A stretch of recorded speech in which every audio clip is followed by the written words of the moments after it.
Sir, શું નામ છે આપનું અને કયા પ્રદેશથી છો તમે? મારું નામ ઉમેશભાઈ બાબુભાઈ પટેલ છે અને હું દમણ દીવ રહું છું. કઈ બેઠકથી તમે આ ચુનાવ લડી રહ્યા છો? અને આજે દમણ દીવનું જે પ્રદેશ છે તેની 1 નંબરની સીટથી હું લોકસભા ચુનાવ લડી રહ્યો છું. તો આજે જે હતું નામાંકન, તો કેવી હતું તમારો એક્સપિરિયન્સ આજે? એકચ્યુઅલમાં આજે ચૂંટણી છે અમારા માટે વિશેષ ચૂંટણી છે, કેમ કે અમારા દમણ દીવ માટે કદાચ લાસ્ટ ચૂંટણી પણ બની શકે, કેમ કે હવે જે નવું પરિસીમન આવવાનું છે એ 2026માં જે લાગુ થશે તેમાં કદાચ દમણ દીવ અને દાદરાનગર હવેલી મર્જર થયા બાદ સીટ એક જ પણ થઈ ગઈ. સર, જે દમણના મેઇન મુદ્દાઓ છે જેના માટે તમે ઘણી બધી મુહિમો ચલાવતા આવી રહ્યા હતા, તો સર શું મુદ્દાઓ છે ગરીબોના, જે તમે ડોર ટુ ડોર ફરો છો, જે સામાન્ય મધ્યમ વર્ગીય લોકો છે એ લોકોના વચ્ચે તમે રહો છો 24 કલાક, સર શું મુદ્દા પર તમે કાર્ય કરો?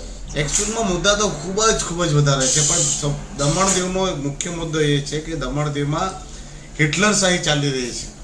દમણ દીવમાં અરાજકતાનો માહોલ છે. દમણ દીવમાં તાનાશાહી ચરમ પર છે. એટલે દમણ દીવમાં હિટલરશાહી નાબૂદ કરી, તાનાશાહી નાબૂદ કરીને લોકતંત્ર પ્રણાલી અને લોકશાહી સ્થાપિત કરવાનો મારો મુખ્ય મુદ્દો છે.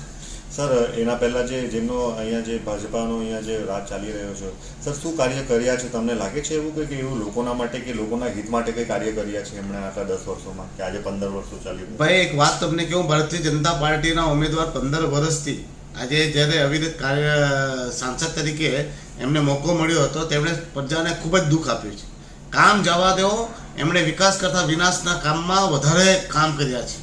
લોકોના ઘરો, મકાનો, દુકાનો તોડાઈ નાખ્યા, લોકોના રોજગાર છીનવાઈ ગયા. આજે તમે જુઓ પ્રદેશની હાલત દયનીય છે.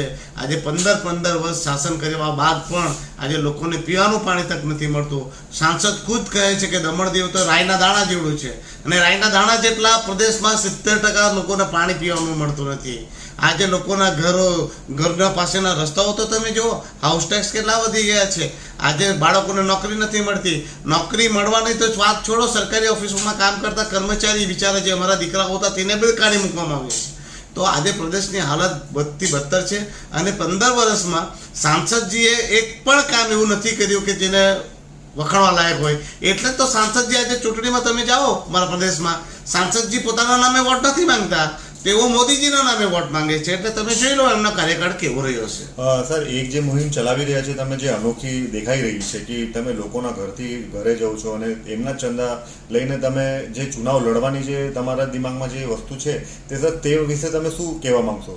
જો અમારા દમણ દીવમાં એક પ્રથા ચાલે છે, વોટ વેચાય છે અને તેના બદલામાં નોટ અપાય છે. અને જ્યારે ચૂંટણી પતી જાય પછી જ્યારે લોકોની સમસ્યા આવે ત્યારે નેતા હંમેશા કહે છે કે અમે તો તમારો વોટ વેચાતો લીધેલો છે. અને પહેલાં આપણા જમાનામાં પહેલે હતું કે ભાઈ આપણે લોકભાગીદારીથી કામ કરવાના, તો અને ત્યારે પણ ચૂંટણીઓ માટે લોકો લોકભાગીદારીથી પૈસા લેતા, જેથી ત્યાંની ચૂંટણી લોકોની સેવા માટે હતી. અને આજે ચૂંટણી પૈસા આપીને વોટ ખરીદી રહ્યા છે એટલે મેવા માટે બની ગઈ છે. તો મેં ફરી પેલી જૂની પ્રથા શરૂ કરી છે લોકભાગીદારીની, અને લોકોનો ઋણ લઈ રહ્યો છું, હું કરજદાર બની રહ્યો છું, જેથી ચૂંટણી જીત્યા બાદ કહેવાય છે કે માથા પર સત્તા સાથે શેતાન ચડે, તો મારા માથા ઉપર કોઈ પણ દિવસ કે કોઈ પણ સમયે કોઈ પણ કાળે સત્તા સાથે શેતાન ન ચડે. અને મને હંમેશા યાદ રહે કે આ જે પૈસા છે એ લોકોની પસીનાના પૈસા છે અને લોકોની મહેનતના પૈસા છે, જેથી મારે એમના ઋણમાંથી મુક્ત થવાનું છે અને 5 વર્ષ સુધી એમનો કરજદાર બનીને એમનો ઋણ ઉતારવાનો પ્રયાસ કરતો રહીશ. સર, એક આજે જે પત્રમાં છપાઈ રહ્યું છે કે દમણના ભાજપના કરોડપતિ સાંસદ લાલુ પટેલ પાસે પોતાની કાર નથી, સર તે વાતે તમે શું ટિપ્પણી આપશો તમારા તરફથી? લાલુભાઈના ઘરે જાઓ, 10-15 કાર હશે. આજે એમના પાસે બુલેટ પ્રૂફ કાર છે. તો એ હાથીના દાંત દેખાડવાના અને ચાવવાની વાત અલગ હોય છે ને, એ તો હાસ્યાસ્પદ છે. અને આનાથી મોટો જોબ કોઈ હોઈ નહીં શકે.